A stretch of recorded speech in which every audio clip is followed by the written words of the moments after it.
Baik, selamat sejahtera kepada semua. Hari ini kita akan buat sambungan PDPC bagi topik pengangkutan.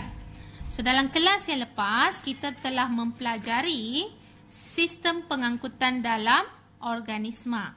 Yang mana kita dah lihat bahawa organisma ringkas, organisma unisel yang bersaiz sangat kecil tidak memerlukan satu sistem pengangkutan yang khusus. Manakala organisma yang bersaiz besar, organisma kompleks memerlukan satu sistem pengangkutan yang khusus. Sistem pengangkutan tersebut, sistem pengangkutan dalam haiwan dan juga manusia kita sebut sebagai sistem peredaran darah. So, darah sentiasa mengalir di dalam satu salur darah yang berterusan sehingga ke seluruh badan melalui jantung. Maka satu sistem peredaran darah ada 3 komponen utama. Terdiri daripada 3 komponen utama, iaitu jantung, salur darah dan juga darah. So, fungsi jantung fungsinya adalah untuk mengepam darah ke seluruh badan. So, kalau kita dengar bunyi jantung kita ni, kita boleh dengar melalui stetoskop. So, biasanya yang akan menggunakan stetoskop adalah doktor. So, kita boleh dengar bunyi jantung kita lapdap, lapdap, lapdap. So, banyak video yang ada di internet, di YouTube, dan adik juga boleh mengimbas halaman dalam buku teks untuk melihat struktur jantung dengan lebih jelas. So, untuk hari ini kita akan mempelajari struktur dan fungsi jantung. Struktur jantung kita nak label. Bagaimana kita nak melihat jantung ni? Jantung berada di sebelah kiri, bahagian kiri badan, dekat sternum. So, kita ada di bahagian atas jantung atau dekat dengan jantung, kita ada peparu. Dan kita ada bahagian badan kita di bawah.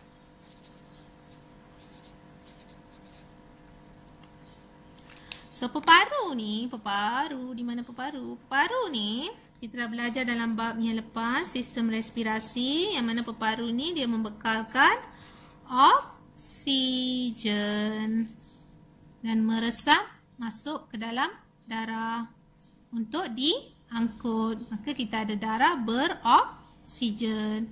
Manakala karbon dioksida pula kita akan singkirkan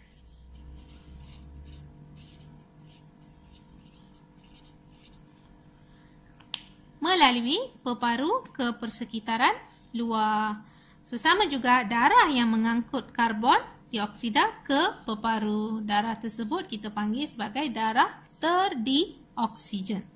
So, paru-paru kita ni dibahagikan kepada 2 bahagian. Ni bahagiannya, dua bahagian oleh struktur yang dipanggil sebagai septum. Kenapa septum ni nak memisahkan jantung kita kepada 2 bahagian? Disebabkan kita ada darah beroksigen dan juga darah terdioksigen. So, jantung bila kita lihat di hadapan kita, sebelah sini dia akan jadi sebelah kiri. So, tangan kanan kita akan menjadi jantung sebelah kiri. Kenapa? Sebab kita tengok jantung tu di hadapan kita sekarang ni. Jadi, tangan kanan awak akan jadi jantung sebelah kiri. Manakala tangan kiri awak akan menjadi jantung sebelah kanan. So, jelas ya, septum ini memisahkan darah beroksigen dengan darah terdioksigen. Kita tak nak kedua-dua darah tadi bercampur. Okey, pada jantung kita ada 4 ruang. 1, 2, 3, 4. So, ruang di bahagian atas, 1, 2 ruang di bahagian atas kita namakan sebagai atrium. So, cikgu nak label di situ, kita label sebagai atrium. Sebelah sini, cikgu akan label juga sebagai atrium. Okey, kenapa cikgu guna dua warna? Yang merah ni menandakan atrium di sebelah kiri atau kanan? Atrium di sebelah kiri.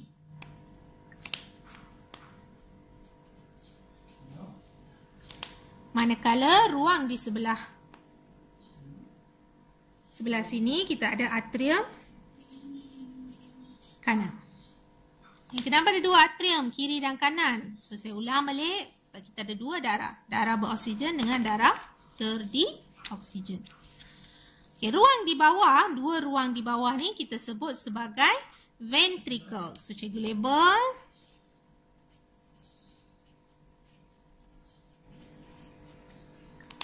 Cikgu label.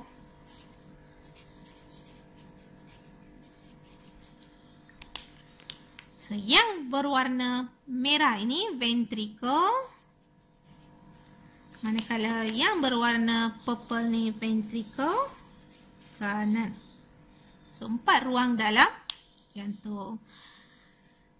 Dan ruang-ruang jantung ini disambung kepada salur darah. So, kita ada 4 salur darah utama yang perlu kita label pada jantung. So, baik, kita akan sambung dengan salur-salur darah yang bersambungan dengan ruangan-ruangan jantung yang telah kita pelajari tadi. So, 4 ruangan jantung tadi disambung dengan 4 salur darah yang utama. So, kita nak menamakan salur-salur darah tadi dengan menerangkan aliran darah. Dan 2. So, kita ada peparu menerima oksigen. Kita ada peparu yang menyingkirkan karbon dioksida. So, darah yang membawa oksigen, kita ada darah beroksigen.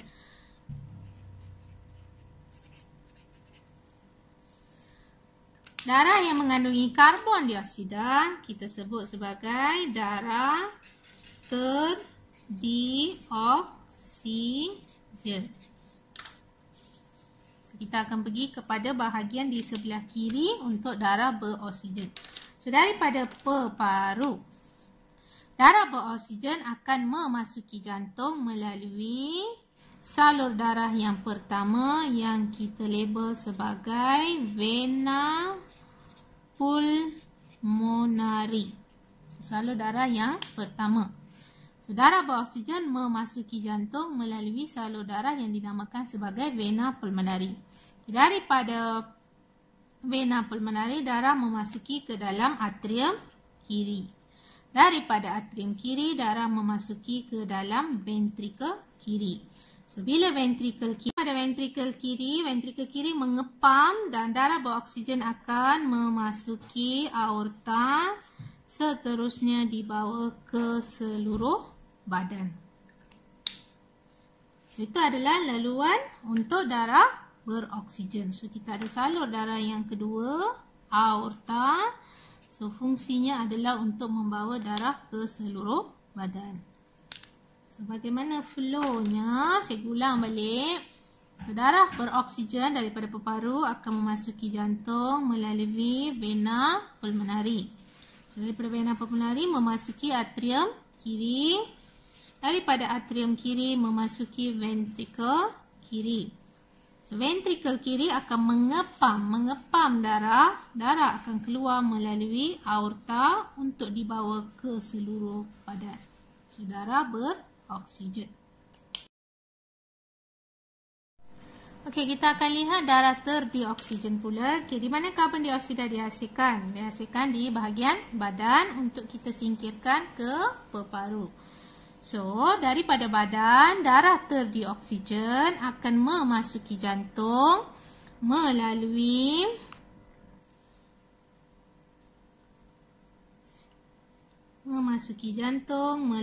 salur darah yang kita namakan sebagai vena cava.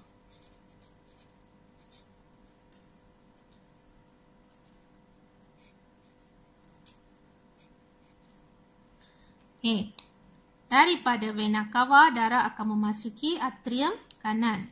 Dari atrium kanan, darah akan memasuki ke dalam ventrikel kanan. So, bila ventrikel kanan mengepam, darah terdioksigen akan dialirkan ke dalam salur darah yang kedua yang dipanggil sebagai arteri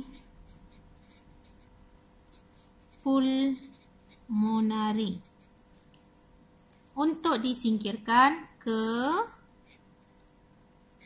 peparu. So, kita akan lihat flow-nya. So, daripada bahagian badan, darah terdioksigen akan memasuki jantung melalui vena cava. So, daripada vena cava, darah akan memasuki atrium kanan. Daripada atrium kanan, darah akan memasuki ventrikel kanan. So, bila ventrikel kanan mengepam, darah akan dialirkan keluar melalui arteri pulmonari ke paru untuk disingkirkan. So, kita ada 4 salur darah yang telah kita bincang tadi. Kita ada vena pulmonari, kita ada aorta, kita ada vena cava, kita ada arteri pulmonari. So, di setiap ruang, di antara ruang jantung dan juga salur darah, kita ada injap. So, kita ada injap sabit. Mana injap sabit? Injap sabit. Kita ada injap bikuspid di antara atrium kiri dan juga ventrikel kiri. Kita ada injap trikuspid di antara ventrikel kanan dan juga atrium kanan. Kita ada injap trikuspid. Dan injap-injap ini memastikan darah mengalir dalam sehala. So, tak adalah darah yang memasuki, contoh daripada atrium kiri, darah yang memasuki ke dalam ventrikel kiri, tak adalah patah balik ke dalam atrium kiri. So, dia akan mengalir sehala. So, injap ni semacam pintu yang boleh buka dan tutup. So, bila darah dari atrium kiri dan memasuki ventrikel kiri, injap ni akan tertutup. So, darah tak patah balik. Dia akan mengalir sehala.